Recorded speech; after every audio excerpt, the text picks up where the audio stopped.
boys and girls. Welcome to Miss Grant's Reading Rug. I'm Miss Grant, and today I'm going to read you a story from my big special bag. Let's see what today's story is. The Easter story. Perfect. This one is retold and illustrated by Carol Hayer. Let's start our story. Here we go. At Easter time, we think of fresh new grass and baby animals and warm golden sunshine. We think of baskets full of candy and brilliantly colored eggs. But most of all, at Easter time, we think about Jesus and all that he did for us. Jesus was born in a manger in Bethlehem on the first Christmas day. A great star shone in the sky above the stable, and its sparkling light led shepherds and great kings alike to baby Jesus. They brought gifts and knelt to worship the newborn child, the Son of God. Many, many years before, the prophets had foretold that this birth would take place and that God's Son would save the world. When Jesus grew to be a man, he traveled across the country healing the sick and the lame and teaching about God.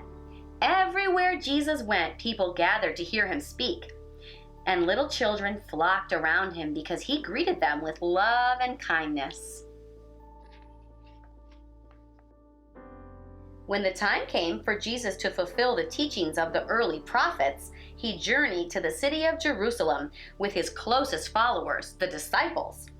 Jesus rode into the city on a little donkey, and people lined the streets to see him. They laid palm branches on the ground to make a soft carpet for his donkey's feet. Jesus entered the city of Jerusalem, surrounded by love and glory on this first Palm Sunday. Upon his entry into Jerusalem, Jesus went straight to the temple where he expected to find people worshiping. Instead, he found merchants buying and selling and trying to make money. Jesus was so angry that he threw the money boxes into the air and chased the merchants away. Then Jesus entered the temple to teach and to pray. The leaders of the temple saw this and saw the crowd draw closer to hear Jesus' teachings, and they began to turn against him. Inside the temple, Jesus told wonderful stories called parables and debated the law with the chief priests and the elders of the temple. The leaders of the temple did not like to see the people listening so closely to Jesus, so they asked him questions and tried to trick him into saying something wrong. When asked what was the greatest commandment of all, Jesus answered, "Love God with all your heart. And this I give you as a new commandment. Love your neighbor as yourself." As Jesus continued his teachings and more people followed him, the leaders and chief priests grew more fearful of him. They began to plot against Jesus and looked for a way to have him arrested. On the night of the Feast of Unleavened Bread, Jesus and his 12 disciples gathered together for the traditional Passover meal. When they were all seated around the table, Jesus took a loaf of bread and gave thanks to God. He tore the bread into pieces and gave them to his disciples. Then he passed around the cup so that each disciple could drink. Jesus knew that this would be the last time he would sit and eat with the disciples, but he asked them to remember him in the future by gathering together to share this meal. This was Jesus' Last Supper.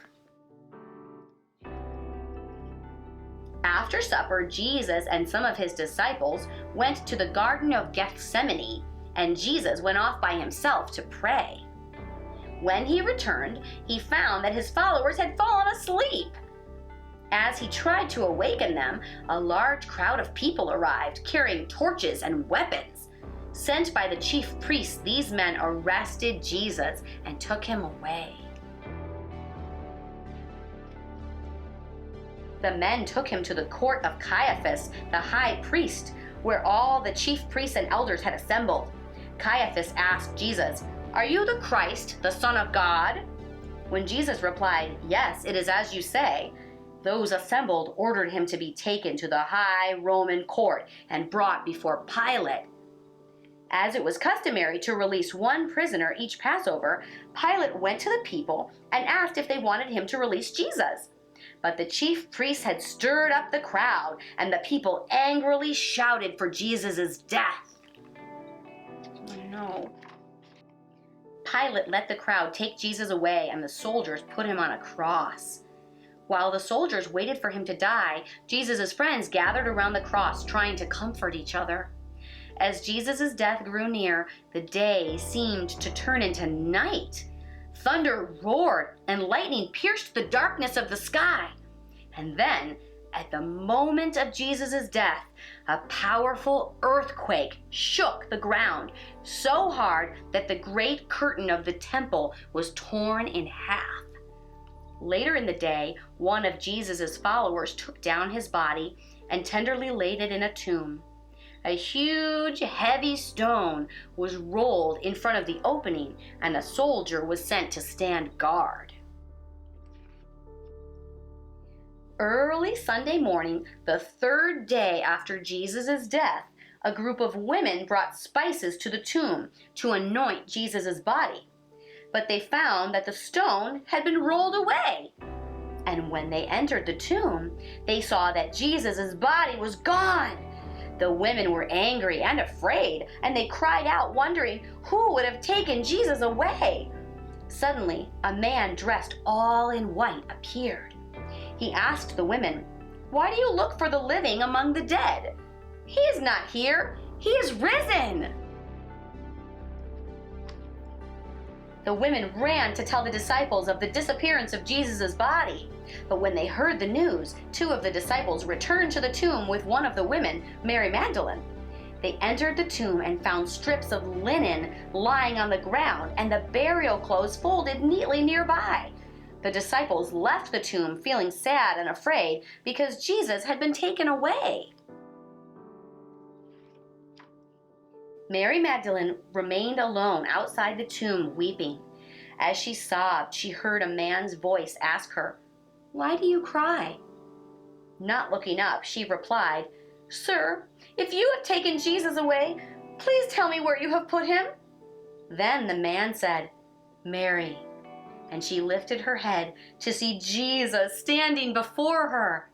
Jesus was alive and talking to her. Mary ran to tell the disciples, who rejoiced to know that Jesus was risen. When Jesus met once more with his friends, he said to them, "Go throughout the whole world. Tell all the people what you have seen and heard. And remember, wherever you go, I will be there with you always, even until the end of time." This is why Christians celebrate Easter. We remember that Jesus gave up his life because he loved us.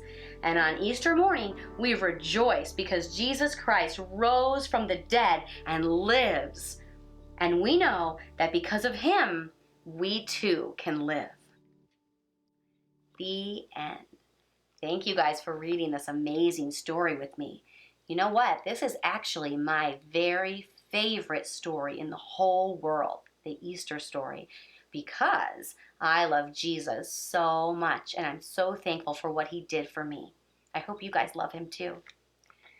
All right, guys, don't forget to subscribe to my channel so you can come back to Miss Grant's Reading Rug anytime you want for more stories and songs.